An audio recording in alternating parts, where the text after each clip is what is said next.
तर राहुल गांधी यांचं हास्यास्पद विधान, सोनिया गांधींना भेटलो देखील नाही। राहुल गांधींच्या दाव्यावर अशोक चव्हाण यांनी हे उत्तर दिलंय। मी काँग्रेस सोडणार हे कुणालाही माहिती नव्हतं असं देखील अशोक चव्हाण म्हणाले। दरम्यान काँग्रेस सोडताना महाराष्ट्रातील एक नेता सोनिया गांधींपुढे रडला। भाजप विरोधामध्ये लढू शकत नसल्याचं सांगत भाजपमध्ये प्रवेश केला। नाव न घेता अशोक चव्हाण यांच्याबाबत राहुल गांधी यांनी मुंबईतून हे मोठं वक्तव्य केलं होतं। एक वरिष्ठ नेता, नाम नहीं लेना चाहता हूं,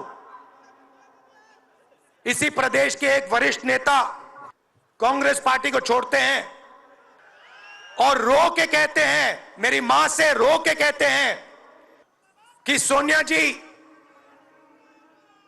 मुझे शर्म आ रही है, मेरे में इन लोगों से, इस शक्ति से लड़ने की हिम्मत नहीं है, मैं जेल नहीं जाना चाहता हूं। विधान जर ते माझ्या संदर्भातलं असेल, की नाव कोणाचं घेतलं नसल्यामुळे मला फक्त एवढंच म्हणायचं आहे, जर ते माझ्या संदर्भातलं असेल तर ते हास्यास्पद आहे, इलॉजिकल आहे असंच मला या ठिकाणी म्हणावं लागेल।